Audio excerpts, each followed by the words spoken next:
எப்பக்கம் வந்து புகுந்து விடும் இந்தி எத்தனை பட்டாளம் கூட்டி வரும், கன்னம் கிளிபட நேரும் கட்டாய இந்தியை வெட்டி புதைப்போம். இது தமிழ்நாட்டோட போர் பாடல். பாவேந்தர் பாரதிதாசன் இந்தி திணிப்புக்கு எதிராக எழுதிய போர் பாடல். மிக சமீபத்தில் ஐயா வைகோ அவர்கள் ராஜ்யசபா நாடாளுமன்றத்திலேயே இந்த பாட்டை மேற்கோள் காட்டி இந்தி திணிப்புக்கு எதிராக மிக தீவிரமாக இது எங்களோட போர் பாடல் அப்படின்னு ரொம்ப ஒரு செருக்கோட பேசியிருந்தார். புல்லரிக்கிற விதமாக இருந்துச்சு அந்த பாட்டு. இப்போ நாம் இதுக்கு சொல்கிறோம் அப்படின்னா, இந்தி திணிப்பு ஏதோ 1937லையோ 65லையோ நிகழ்ந்து அமைதியாயிருச்சா அப்படின்னா இல்லை, இன்று வரைக்கும் தொடர்ந்துக்கிட்டே இருக்குது. அன்னைக்கு தமிழ்நாட்டில் மொழிக்காக பல்வேறு நபர்கள் நெஞ்ச நிமித்திக்கிட்டு உயிரை கொடுக்க முன்னாடி நின்ன மாதிரியும், உயிரை கொடுத்து மொழி ஈகியர்களை ஆன மாதிரியும் இன்றும் அதனோட வரலாற்று தொடர்ச்சியாக மே 17 இயக்கம் முன்னெடுத்துக்கிட்டு இருக்கு.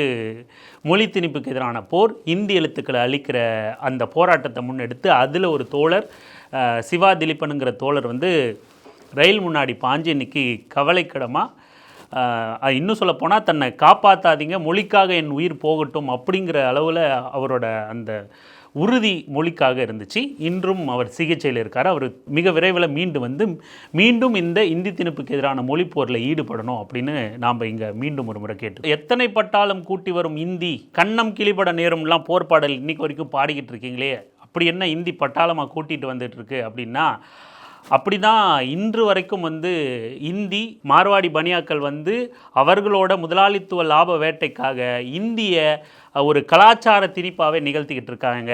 அப்படி மே 17 இயக்கம் சென்னை பார்க் ரயில்வே ஸ்டேஷனில் இந்தி எழுத்துக்களை அழித்து தங்களோட ஆதிக்கத்துக்கு எதிரான போர்க்குணத்தை வெளிப்படுத்தும் போது மறுநாளே, ஒரு நாள் இல்லை அதுக்கு மறுநாளே போயிட்டு மோனிகா அப்படிங்கிற தன்னை வழக்கறிஞராக சொல்லிக்கிற அந்த பெண் இன்னொரு பெண்ணோட கூட போயிட்டு, அவங்க ஒரு பனியா மார்வாடி சேர்ந்தவங்க, மோனிகா ஜெயின் அப்படின்னு தான் தன்னோட இன்ஸ்டாகிராம் பக்கத்தில் அவங்களோட பேரை குறிப்பிட்டிருக்காங்க. அவங்க அழிக்கப்பட்ட இந்திய எழுத்துக்களை மீண்டும் அழிச்சிட்டு மீண்டும் இந்திய எழுத்துக்களை எழுதிட்டு மே 17 இயக்கத்தின் மீது வழக்கு கொடுத்துருக்கோம் அப்படின்னு சொல்லி அந்த பதிவில் குறிப்பிடுறாங்க. அது மட்டும் இல்லாமல் இந்த இந்தி அழிப்புக்கு எதிராக எப்படி மே 17 இயக்கம் எல்லா தமிழ்நாட்டை ஒருங்கிணைச்சி தமிழர்களோட மொழி உணர்வை வெளிப்படுத்தி ஆதிக்கத்துக்கு எதிரான இந்தி அழிச்சுக்கிட்டு இருக்காங்களோ, அதுக்கு எதிராக நாம் எல்லாம் ஒன்று திரளணும் அப்படின்னு மோனிகா ஜெயின் அப்படின்னு பேர் குறிப்பிட்ட அந்த பெண் தன்னை அட்வொகேட்டுன்னு அடையாளப்படுத்திக்கிறாங்க. அவங்க அழைப்பு விடுறாங்க இன்ஸ்டாகிராமில். அந்த பெண் யார் அப்படின்னு அவங்க ஐடியா சர்ச் பண்ணி பார்க்கும்போது அவங்க இந்த மார்வாடி கும்பலை சார்ந்தவங்களாக இருக்காங்க, அட்வொகேட்டாக இருக்காங்க. அது மட்டும் இல்லாமல் எடப்பாடி பழனிசாமியை கொண்டாடுற ஒரு நபராக இருக்காங்க. ஏன் எடப்பாடி பழனிசாமியை கொண்டாடுறாங்க அப்படின்னா, அதுவும் கூட மோடியோட அவர் இணக்கமாக இருக்கார், வடநாட்டு பாக்குவாயர்களோட அவர் இணக்கமாக இருக்கார், அவர்கிட்ட அந்த திராவிட எதிர்ப்பு இல்லை, அந்த உணர்வு இல்லை, மொழிக்கு எதிரான இந்தி திணிப்புக்கு எதிரான அந்த உணர்வு இல்லை அப்படின்னு அந்த பெண் கருதுவதால், மார்வாடிகள் கருதுவதால், பனியா கும்பல் கருதுவதால் அந்த பெண் எடப்பாடி பழனிசாமியோட தான் எடுத்துக்கிட்ட புகைப்படத்தையும் எடப்பாடி பழனிசாமி மோடியோட நெருக்கமாக பேசி சிரிச்சுக்கிட்டு இருக்கிறதையும் ஒன்றிணைச்சு ஒரு பதிவாக போடுறாங்க.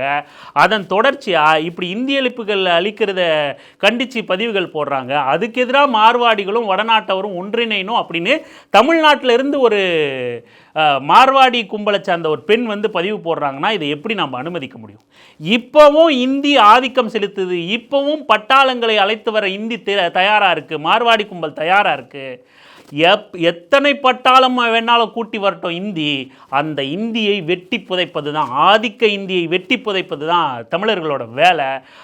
அதை தொடர்ந்து சிவா திலீபன் அப்படிங்கிற தோழர் ரயில் முன் பாஞ்சாலும், இப்படியான மார்வாடி கும்பல்கள் இந்த மாதிரியான செயல்களை செய்தாலும் மே 17 இயக்கம் தன் நிலைப்பாட்டிலிருந்து பின்வாங்காமல் வெறும் சென்னை மட்டும் இல்லை, வெறும் பார்க் ஸ்டேஷன் மட்டும் இல்லை, சென்னையில் இருக்கிற பல்வேறு ரயில் நிலையங்கள்லையும் தமிழ்நாடு முழுக்க மே 17 இயக்கம்னா ஏதோ 4 பேர் 5 பேர், அவங்க ஒரு 10 பேர் தான் இயக்கம், அதுக்கப்புறம் இல்லை, தமிழ்நாட்டோட மற்ற பகுதிகளில் அவங்களோட அமைப்பு இல்லை அப்படின்லாம் நினச்சிக்கிட்டு இருந்தவங்களுக்கு பேரதிர்ச்சி கிளம்புற மாதிரி தமிழ்நாடு முழுக்க அனைத்து ரயில்வே ஸ்டேஷன்கள்லையும் நெடுஞ்சாலைகள்லையும் டோல்கேட்டுகள்லையும் எழுதப்பட்டிருந்த இந்திய எழுத்துக்களை தொடர்ந்து 2-3 நாட்களாக மே 17 இயக்க தோழர்கள் களம் கண்டு தீவிரமாக இந்தி ஆதிக்கத்துக்கு எதிரான போராட்டத்தை முன்னெடுத்துக்கிட்டு இருக்காங்க.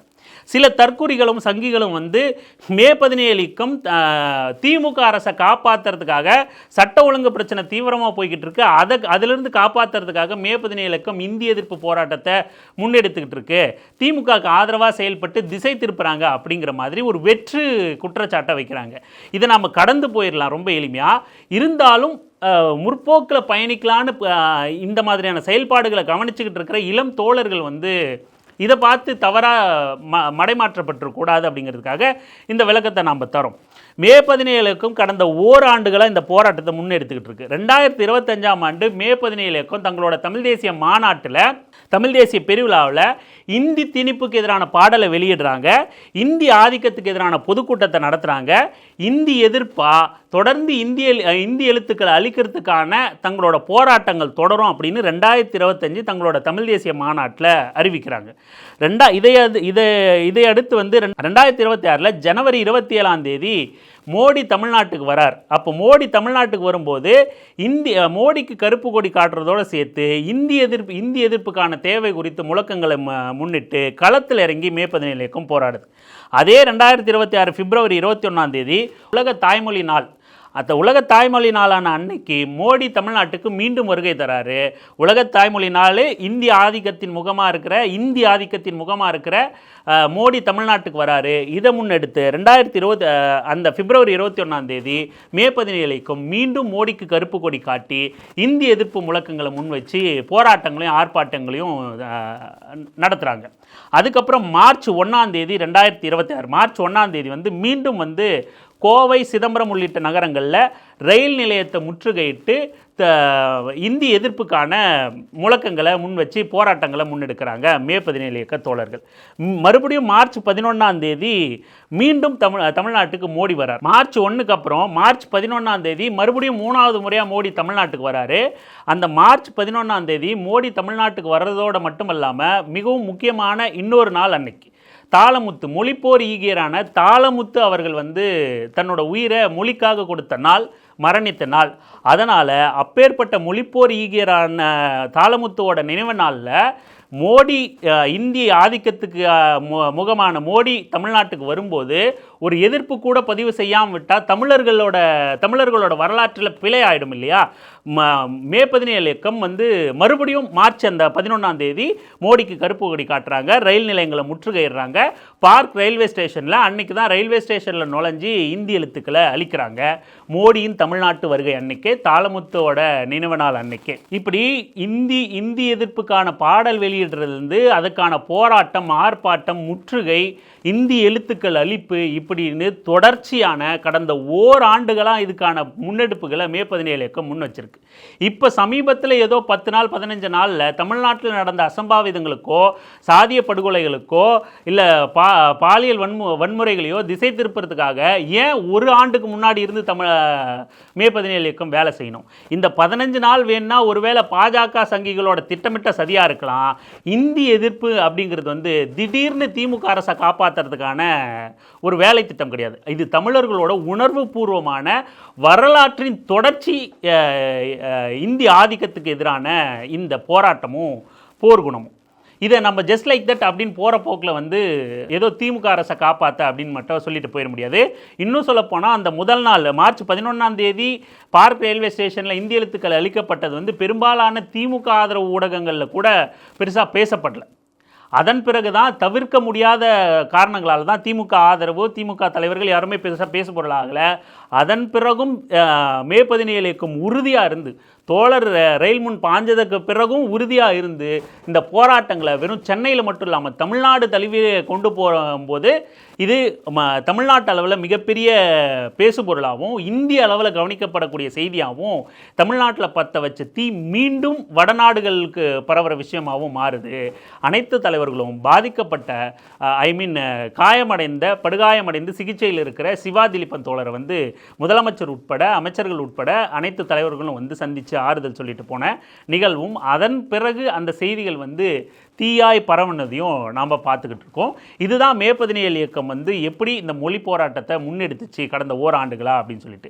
சரி, இந்த குற்றச்சாட்டை திமுகவுக்கு ஆதரவா அப்படின்னு சொல்லி ஒரு குற்றச்சாட்டு வைக்கிறாங்கல்ல பாஜக சங்கிகள் அல்லது நாம் தமிழர் கும்பல், சங்கியின் சக நண்பர்கள் வந்து இந்த குற்றச்சாட்டை வைக்கிறாங்கல்ல, இந்த கும்பல் வந்து மே 17 இயக்கம் ஒருவேளை திமுகவுக்கு ஆதரவாக செயல்படுது அப்படின்னா நீங்கள் என்ன பிடிங்கிட்டு இருந்தீங்க, கழட்டிக்கிட்டு இருந்தீங்க? நீங்கள் போய் அந்த சாதிய படுகொலை நடந்த இடத்துல களத்தில் நின்று போராட்டம் பண்ணிங்களா, ஆர்ப்பாட்டம் பண்ணிங்களா? பாதிக்கப்பட்ட குடும்பங்களுக்கு ஏதாவது நிவாரணம் பண்ணிங்களா, நீதி கிடைக்க வழி பண்ணிங்களா? ஏதாவது, அதாவது யாராவது பாதிக்கப்பட்ட நபர்கள் வந்து வேறு ஏதாவது இந்த ஷெட்யூல்டு காஸ்ட்டுக்குள்ளே இல்லாமல் வேறு ஏதாவது சமூகத்தில் இருந்தால் அந்த இடத்துல மட்டும் போய் நிற்கிறதும் அங்கே மட்டுமே போய் அரசியல் செய்கிறதுமான வேலையை தான் இந்த தற்கூரிகள்லாம் தொடர்ந்து பண்ணிக்கிட்டு வருது. ஏன் இதே விஜய் கட்சி ஆதவர்ஜுனா எடுத்துங்க, தமிழக வெற்றி கழகத்தை எடுத்துங்க, இது மானாமதுரையில் ஒரு லாக்அப் டெத் நடக்குது, அங்கே போய் பார்வையிடலை. ஆனால் தூத்துக்குடியில் வந்து ஒரு மாணவி படுகொலை செய்யப்படுறாங்க, பாலியல் வன்கொடுமை செய்து படுகொலை செய்யப்படுறாங்க. அங்கே மட்டும் போய், ஏன்னா அந்த மாணவி வந்து நாடார் சமூகத்தை சேர்ந்த பெண் அப்படிங்கிறதுனால, இங்கே பாதிக்கப்பட்டது தேவேந்திர குல வேளாளர் சமூகத்தை சேர்ந்த இளைஞன் அப்படிங்கிறதுனால.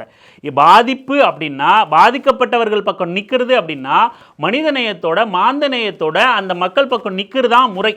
அதுதான் மக்களுக்காக இயக்கம் தொடங்கினா அத்தனை பேரும் செய்ய வேண்டிய விடயம். சாதி பார்த்து ஒருத்தருக்கு ஆதரவாக நிற்பேன், அந்த சாதி ஓட்டுக்காக நிற்பேன், அவங்க பெரும்பான்மை பலம் இருக்குது அதனால் நிற்பேன், இந்த மக்களுக்காக நிற்க மாட்டேன் அப்படிங்கிறதெல்லாம் இல்லை. பட்டியல் பிரிவு மக்கள் என்ன நாசமாக போனாலும் எக்கேடு கட்டு போனாலும் அதை பற்றி கவலையே பட மாட்டேன், ஆனால் சாதியை மட்டும் நான் தூக்கிட்டு வந்து உயர்த்தி பிடிப்பேன் அப்படிங்கிற நபர்கள் தான் மே 17 இயக்கத்தோட மொழி போராட்டத்தை, போர்க்குணத்தை, கேள்வி எழுப்புற வேலையை இந்த தற்கொலை சங்கிகள் வந்து செஞ்சுக்கிட்டு இருக்காங்க. நீங்கள் ஏதாவது இதுக்காக ஒரு துரும்பியாவது கிள்ளி போட்டிருப்பீங்களா அப்படின்னு கேள்வி எழுப்பினா இவர்கள்கிட்ட யாருக்கிட்டையுமே பதில் இல்லை. கவினா ஆணவ படுகொலை உட்பட இன்னைக்கு நடந்த ஆகாஷ் லாக்அப் டெத் வரைக்கும் நீங்கள் யாராவது போய் அந்த களத்தில் நின்றுப்பீங்களா, பேசியிருப்பீங்களா? அண்ணன் திருமா தான் தொடர்ந்து நீங்கள் யாரை கேள்வி எழுப்புறீங்களோ அந்த அண்ணன் திருமா தான் போகிறாங்க. மே 17 உள்ளிட்ட இயக்கங்கள் தான் போய் அந்த மக்களுக்கு ஆதரவாக நிற்குது, ஆர்ப்பாட்டம் பண்ணுது, போராட்டம் பண்ணுது. ஏன் இதே மே 17 இயக்கம் அத்தனை சாதிய பிரச்சனைகளுக்கும் போய் களத்தில் நின்றுருக்கு, தீண்டாமை பிரச்சனைகளை பொதுவெளிக்கு கொண்டு வந்திருக்கு, தீண்டாமை சுவர் போன்ற பிரச்சனைகளை அரசின் கவனத்துக்கு கொண்டு வந்திருக்கு, ஆர்ப்பாட்டம் பண்ணியிருக்கு, போராட்டம் பண்ணியிருக்கு, கவின் படுகொலைக்கு சாலை மறியல் பண்ணியிருக்காங்க, கைதாயிருக்காங்க, கோடியக்கரை சாதிய வன்முறைக்கும் போராட்டம் பண்ணியிருக்காங்க, ஆர்ப்பாட்டம் பண்ணியிருக்காங்க. ஒரத்த நாடு கூட்டு பாலியல் வன்முறை வந்து இது யாருமே கவனிக்கப்படாத ஒரு பாலியல் வன்முறை. மிக கொடூரமான, அந்த பெண்ணோட வீட்டுக்கே போய் வீட்டுக்கு எதிரிலேயே அந்த பெண்ணை 5 பேருக்கு மேலே சேர்ந்து கூட்டு பாலியல் வன்கொடுமை செஞ்ச ஒரு கொடூரமான சம்பவம். இது எங்கேயுமே யாருமே பேச பொருளாவில் இந்த செய்தி பெருசாக வெளியே வரல. ஆனால் மே 17 இயக்க தோழர்கள் தான் தொடர்ந்து களத்தில் நின்று அந்த பெண்ணுக்கு பாதிக்கப்பட்ட அந்த பெண்ணுக்காக துணை நின்று ஆர்ப்பாட்டம், போராட்டம் இது எல்லாத்தையும் செய்து கைது செய்து அந்த பெண்ணுக்கான வழக்கு நடத்துறதுலேருந்து அந்த பெண்ணுக்கான நிவாரணம் கொடுத்தது வரைக்கும் தொடர்ந்து துணை நின்றது மே 17 இயக்க தோழர்கள். அது மட்டும் இல்லாமல் வடகாடு சாதிய வன்முறை களத்தில் நின்றுருக்காங்க. மாஞ்சோலை பிரச்சனை மே 17 இயக்கம் மட்டும்தான் அதை கேள்விக்குள்ளாக்குது. அதன் பிறகு மே 17 இயக்கத்தோடு சேர்ந்து விடுதலை சிறுத்தைகள் கட்சி துணை நிற்குது, அதை அந்த மக்களுக்கான நீதியை நியாயத்தை கோருது.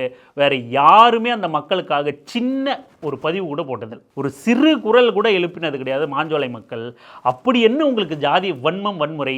முதலாளிகளை எதிர்த்து கேள்வி கேட்க துப்பில்லாத நீங்கள்லாம் வந்து மே 17 இயக்கத்தை கேள்வி கேட்க எவனுக்கும் துப்பு கிடையாது, எவனுக்கும். தொடர்ந்து பாதிக்கப்பட்ட மக்கள் அப்படின்னா வந்து ஒரு இயக்கமாக இருந்துக்கிட்டு தொடர்ந்து களத்தில் நிற்கக்கூடிய ஒரு இயக்கம் அமைப்பு வந்து மே 17 இயக்கம். அதை கேள்வி கேட்க எவனுக்கும் துப்பு இல்லை.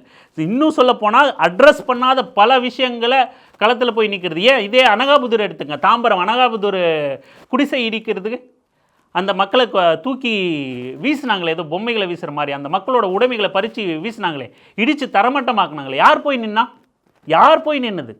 இதே சீமான் வந்து தன்னோட பாலியல் வழக்குக்காக வாட்ஸ்அப் மெசேஜ் போட்டு ஆயிரக்கணக்கான பேரை ஒரு காவல் நிலையத்தை முன்னாடி திரட்டுற இதே சீமான், எலும்பு துண்டு சீமான் வந்து அந்த மக்களுக்காக ஒரு 100 பேரை திரட்டிருப்பானா? சும்மா ஃபார்மாலிட்டிக்கு போகணுமேன்னு போயிட்டு வந்துட்டான் 4 பேரோட. ஒரு 100 பேரை திரட்ட முடியாது உன்னால். பாலியல் வழக்குக்காக உன்னால் 1000 பேரை திரட்ட முடியுது, இந்த மக்களோட வாழ்வாதாரத்துக்காக 100 பேரை திரட்ட முடியாதா?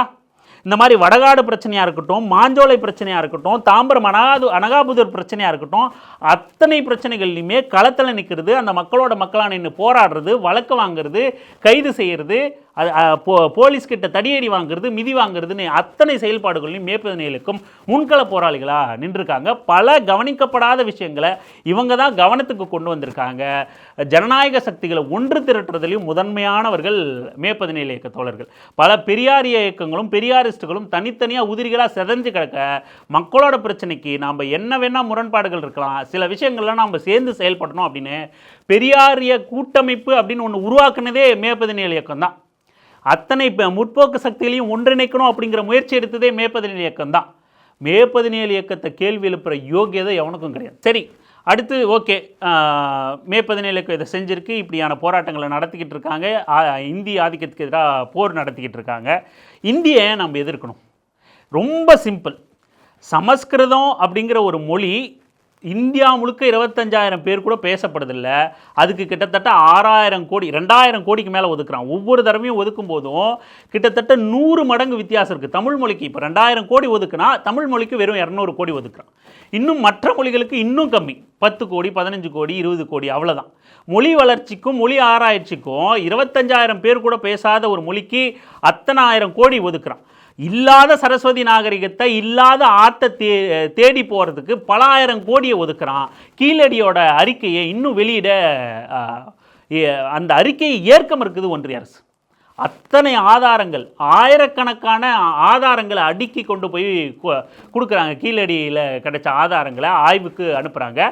ஆய்வின் முடிவுகள் வருது, அதன் அடிப்படையில் ஒரு அறிக்கை தயாரிக்கப்படுது. அத்தனை அறிக்கையும் கொண்டு போய் கொடுத்தா ஆய்வு திருத்தி கொடு அப்படிங்கிறான். நாங்கள் பார்ப்பனியத்துக்கு சொம்படிப்போம், பார்ப்பனர்களும் ஆரியர்களும் தான் இந்த நாட்டுக்கு தலையில் உட்கார்ந்துக்கிட்டு இருக்கிறவங்க, அவங்களுக்கு அடுத்து தான் எல்லாம் அப்படின்னு கேட்குற விதமாக கீழடியோட ஆய்வறிக்கையை அங்கீகரிக்க மறுத்துக்கிட்டு இருக்கு இன்னிய வரைக்கும் ஒன்றிய அரசு. ரயில்வே துறையில் வேலைவாய்ப்பு எடுத்துங்க, வங்கிகளில் வேலைவாய்ப்பு எடுத்துங்க, இன்னும் பிற ஒன்றிய அரசு நிறுவனங்களோட வேலைவாய்ப்பு எடுத்துங்க. அத்தனை இடத்துலையும் ஒன்று ஈர்க்குச்சி போட்டவன் உட்காந்துக்கிட்டு இருப்பான், இல்லை வடநாட்டில் இருக்கிற உயர் சாதிகள் உட்காந்துக்கிட்டு இருப்பான். தமிழ்நாட்டில் இருக்கிற வேலைகளில் இந்திக்காரனை கொண்டாந்து போட்டு நம்ம பேசுகிற அவனுக்கு மொழியும் புரிய மாட்டேங்குது, இருந்தாலும் திமிர்த்தனமாக பண்ணிக்கிட்டு இருக்கான். ரயில்வே கேட்டில் மொழி தெரியாதவனை போடுறான். அவன் ரொம்ப ரொம்ப மெத்தனை போக்கோடு இருந்துக்கிட்டு ரயில்வே கேட்டை மூடாமல் இருந்துக்கிட்டு அத்தனை பள்ளி மாணவர்கள் சாகுறாங்க, பொதுமக்கள் சாகுறாங்க. எதுவுக்குமே விடவில்லை. பாஜக ஆண்டுகிட்டு இருக்கிற இந்த 15 ஆண்டுகளில் ஒரு பேர் கூட தமிழில் இது வரைக்கும் ஒரு திட்டத்துக்கு கூட பேர் வச்சதில்லை. சரி, தமிழில் வைக்க வேணாம், நீ பொதுவான வார்த்தையான ஆங்கிலத்தில் வைக்கலாம், அதுவும் வைக்க மாட்டான். இந்தியில் வைப்பான், அதையும் மீறி சமஸ்கிருதத்தில் வைப்பான். சட்டத்தோட இந்தியன் பீனல் கோட் அப்படின்னு இருந்ததை பாரதிய நியாய சங்கீதா BNSன்னு மாத்திரம் சமஸ்கிருத வார்த்தை. அவன் இந்தி கூட அவனோட இலக்கு அடுத்து தான் சமஸ்கிருதம் தான். ஏன்னா சமஸ்கிருதம் பார்ப்பனர்களோட மொழி அப்படின்னு கட்டமைச்சு வச்சுருக்கான். அந்த பார்ப்பனர்கள் தான் இந்த நாட்டோட உச்சபட்ச அதிகாரம் அப்படிங்கிறத தொடர்ந்து எல்லா செயல்பாடுகள் மூலமாகவும் இங்கே நம்மக்கிட்ட திணிக்க முயற்சி பண்ணுறான். அத்தனை செயல்பாடுகள்லையும், அது நீதிமன்றங்களாக இருக்கட்டும், நீதிமன்றத்தோட சட்ட புத்தகமாக இருக்கட்டும், அத்தனையிலையும் ஏன் இப்போ சமஸ்கிருத சிக்ஷா அப்படின்னு சொல்லிட்டு ஒரு புதிய கல்விக் கொள்கையை கொண்டு வந்து அதை ஏற்றுக்கிட்டாதான் நிதின்னு மிரட்டுறான். அதில் இந்திக்கு முதன்மை மும்மொழி கொள்கை அப்படிங்கிறான். நான் எங்கிட்டிருந்து வரி வாங்குற சமபங்கு வரியை எங்கிட்டிருந்து எல்லா பொருட்கள்லையும் என்னோட வாழ்வாதாரத்திலேருந்து அத்தனை மூலமாகவும் எங்கிட்டிருந்து வரியை சுரன்ற, ஆனால் எனக்கான நிதியை பங்கிட்டு கொடுக்காம என்னோட அயோக்கியத்தனமான திட்டங்களை ஏற்றுக்கிட்டாதான் நான் உனக்கு நிதி கொடுப்பேன்னு மிரட்டுறான். இன்னி வரைக்கும் மிரட்டிக்கிட்டு இருக்கான். இப்படி வேலை வாய்ப்புகள் உட்பட, கல்வி உட்பட, அத்தனை வாழ்வாதார உரிமைகள் உட்பட அத்தனையிலையும் இந்தியும் சமஸ்கிருதமும் முதன்மைப்படுத்தப்பட்டு தமிழ் பின்னுக்கு தள்ளப்படுது. அது ரயில் நிலையங்கள்லேருந்து தொடங்கப்படுது, மக்கள் அன்றாடம் புழங்குற அத்தனை இடங்கள்லேருந்து புழங்கப்படுது.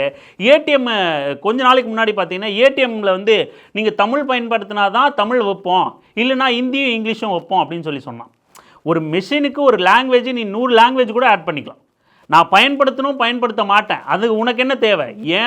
என் ஸ்டேட்டில் இருக்குது, என் மாநிலத்தில் தமிழ்நாட்டில் வச்சுருக்க, தமிழில் வைக்க உனக்கு என்ன வலிக்குது? ஹிந்தி யார் பயன்படுத்துகிற தமிழ்நாட்டில் ஏடிஎம்மில்? அப்புறம் ஏன் ஹிந்தி வைக்கிற? இந்த மொழி பயன்படுத்தப்பட்டால் தான் வைக்கப்படும் அப்படிங்கிறதே அநீதி, அராஜகம்.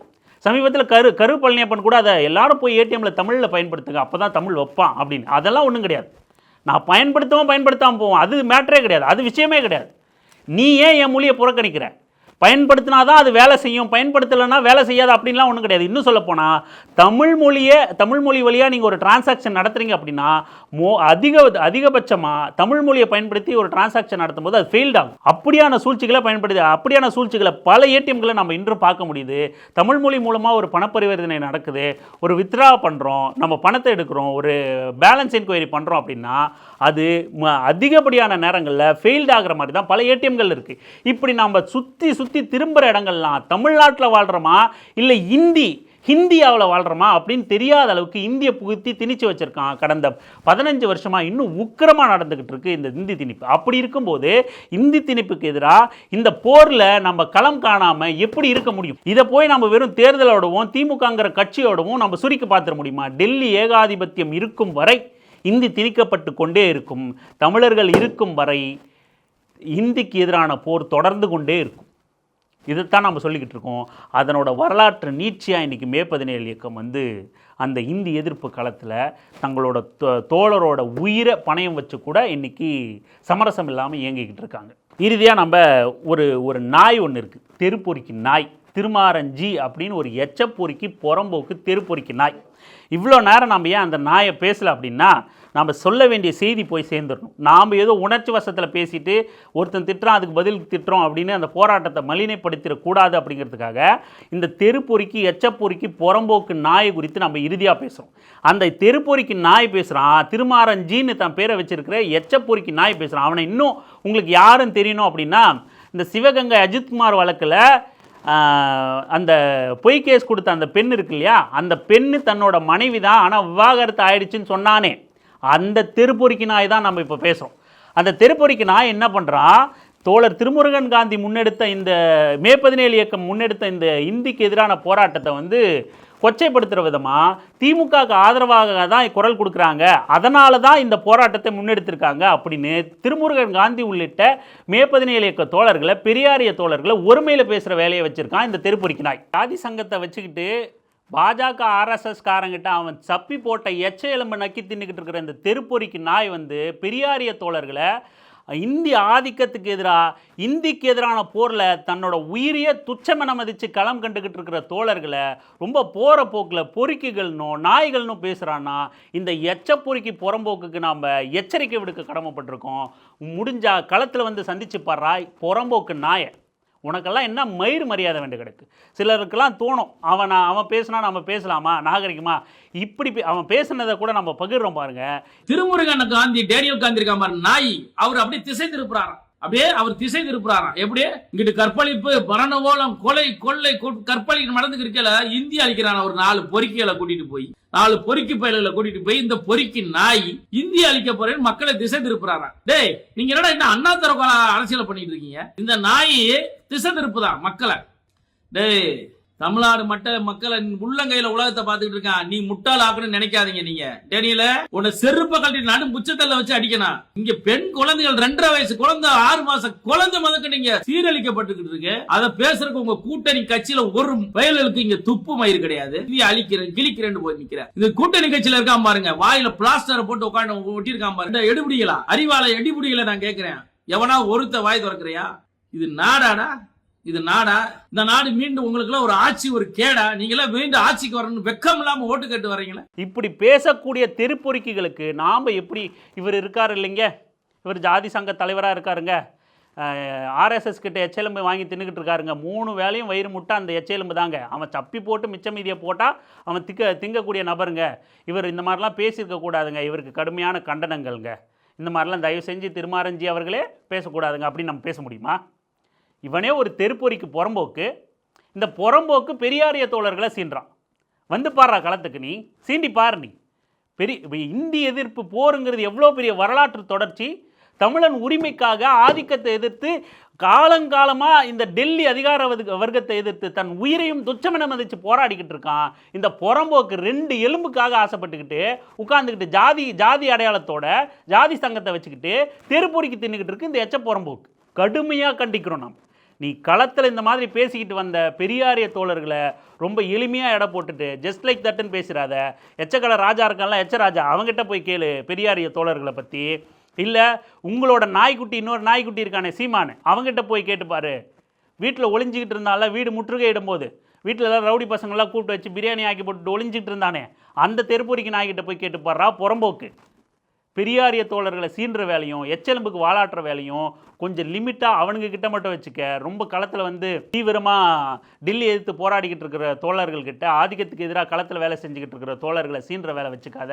ஜாதியை வச்சு பொறுக்கி தின்றதுன்னா அதோடு நிறுத்திக்க.